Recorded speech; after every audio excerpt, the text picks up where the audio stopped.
If these institutions really want to own it, what I found fascinating recently, just learned it this morning, is typically when you go through a price move, a Bitcoin price move to the upside, you usually see long-term holders, which is a metric we monitor. It's an on-chain analytics metric.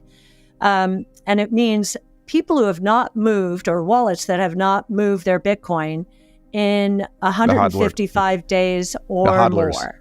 Yes. Well, normally when you go through a price move to the upside, a very nice one like we've seen in the last year, that tends to start moving down. And it did that, true to form, but it has reversed in recent days because what we learned is GBTC sold some of its Bitcoin. So those wallets hadn't been changed in a long time, right? Now that is done, at least for the time being. Now that is done, and it's going back up again as the price goes up. That's highly unusual. And I think it is because the long-term holder is saying, why would I sell now when I know all these institutions, which own nothing in this realm, in this new asset class, they have to consider it because it is a new asset class. Something is happening to Bitcoin right now that has never happened before in its history. Long-term Bitcoin holders who have not sold their Bitcoin in at least 155 days is at all-time highs. They are refusing to sell their coins despite the Bitcoin price increasing. This is a dynamic we have never seen before, and it is what will send the Bitcoin price to the moon. This is the latest warning from Cathie Wood. In her most recent interview, Cathie Wood revealed the reasoning behind her thesis that Bitcoin is heading to $1.5 million per coin by 2027. Additionally, she spoke about the dawn of the exponential era and the best investment strategies to make the most of the rapid innovations that are currently happening. Make sure to stick around to the end of the video where Cathie reveals why Bitcoin is exponential gold. Also guys, if you want to stay most up to date in the crypto world, I send out a daily 5-minute crypto newsletter that covers expert predictions, on-chain data breakdowns, and breaking news, all for free. Click the first link in the description, enter your email, and join over 50,000 others to become a better crypto investor right now. Now here's why Cathie Wood is extremely bullish on Bitcoin and the dawn of the exponential era. I think in the traditional financial world, which is where there are the trillions and trillions of dollars, the reason is because of the move to passive investing. Now, this used not to be a thing. When I started in the business in the late 70s, early 80s, asset managers were all active, which simply means they were trying to figure out how the future was going to work. And they would do so using macro analysis, so economics and so forth, as well as micro analysis, company by company. And then in 2000, with the tech and telecom bust, we had this shift towards benchmark style investing, accelerated shift, benchmarks being S&P 500, NASDAQ, MSCI World. And then even more so after 08-09, the financial meltdown, we had an accelerated move towards passive investing. And why was this? It was a self-fulfilling prophecy as more and more active managers became benchmark sensitive. They were bidding up those stocks in the benchmarks, of course. Now, the other thing that happened to active managers, which was really terrible, is while they were doing that, they were charging fees. And yet they were starting to look like these benchmarks that don't charge fees. And so they were already behind the benchmarks at the start of every year just because of their fees. And so you had the self-fulfilling prophecy.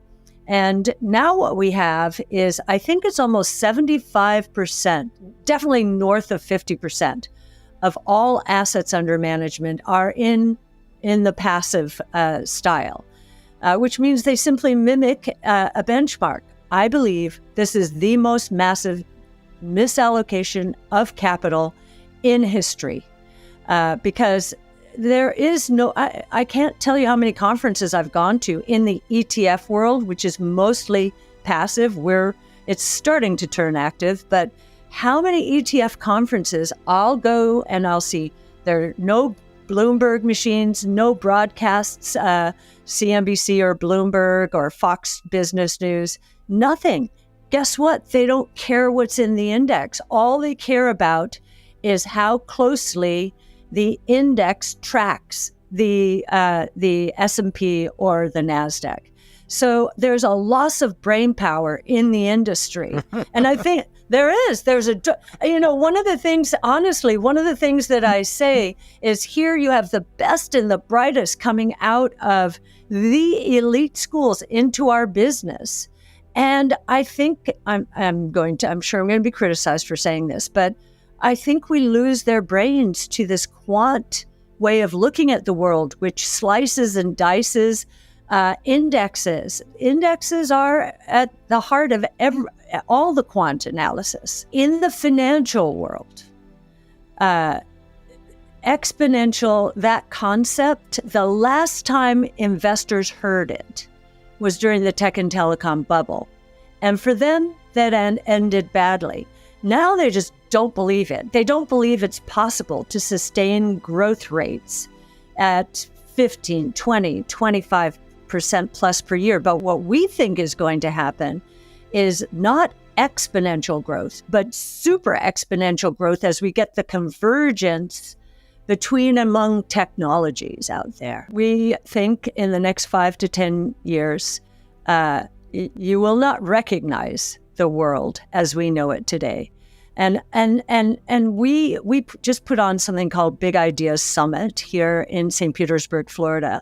That's right. You moved to St. Petersburg. Yes, and really innovative, optimistic spirit down here, I must say, and just trying to communicate to people, not just investors, but parents, grandparents. This is how you steer students into this way of thinking and have them catch these waves because they're going to be enormous, and make sure they stay away from the disrupted or the disintermediated or the soon to be destroyed. The one thing I will say about that in terms of the doomers, I'm glad there are a lot of people worried about it because half of the solution is understanding the problem and being very straightforward about it. I was very happy to learn about hallucinations and confabulations and all of the things that could go wrong, and then also to even someone during one of our brainstorms raised the idea that wait a minute, could these confabulations be the same as what human beings go through when they dream?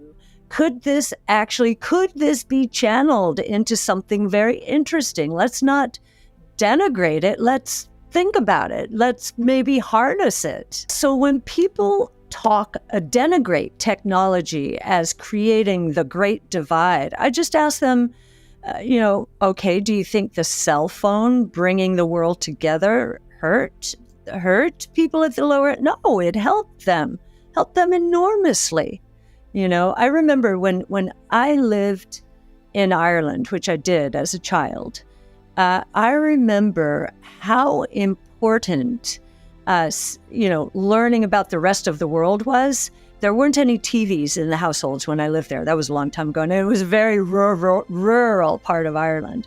And so when one person got a TV and got to see how the rest of the world lived, transformed their lives. And the same thing happened with cell phones and smartphones, right? We've done some great statistics around this. I'm shocked. I'm shocked when I go to conferences now.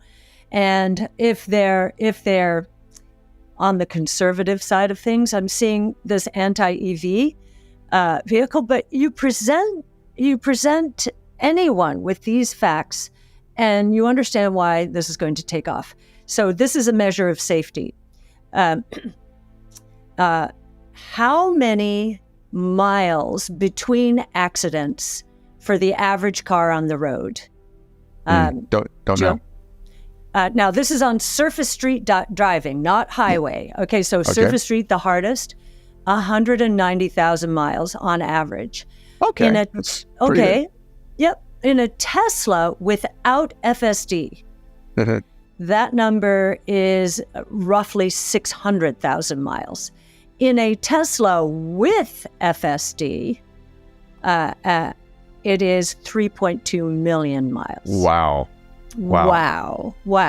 So, yeah, again, this is how Volvo made its brand and its name was safety. In high conviction names that are still, we believe, going to deliver us our minimum hurdle rate of return, which is 15% at a compound annual rate over 5 years. So on average per year, 15%. Like a Tesla in spades. So much more than that if we're right. But we will when it goes through a massive move to the upside. Last year, at one point, it was up 150%, and we started taking profits because guess what? Some of these multi-omics names were getting crushed, and we needed, when you have only 100% to work with, you need to trade around ideas. So take some of those profits from something that's up 150% and buy something that is down 15% in the same year. Sell high, buy low, kind of a very basic investment tenet. Now, does that mean Tesla leaves our top 5? No. In fact, it's still number 2. Coinbase in our flagship fund is number 1 because of the massive move that it has had, and you'll see us taking profits there as well. So there's Cathie Wood offering some insights into the world of crypto, specifically Bitcoin. She highlighted how long-term Bitcoin holders aren't budging, which could spell trouble for institutions wanting more exposure to Bitcoin. If one thing's clear, it's that the price of Bitcoin will have to go much higher before holders even consider selling. As we step into the era of rapid growth and change, her words serve as a reminder to stay alert and adaptable in our financial decisions. Before we go, a quick reminder for those who are keen on staying updated in the fast-paced world of crypto and Bitcoin. Consider subscribing to our daily 5-minute crypto newsletter. It's a concise resource for the latest expert predictions, breaking news, and top on-chain analysis, trusted by over 50,000 subscribers for insightful crypto investment information. Click the first link in the description to join our community and elevate your crypto investment knowledge today. Anyway guys, hope you all enjoyed today's video and that provided you with some value. I'll see you all in the next one, and as always, all the best.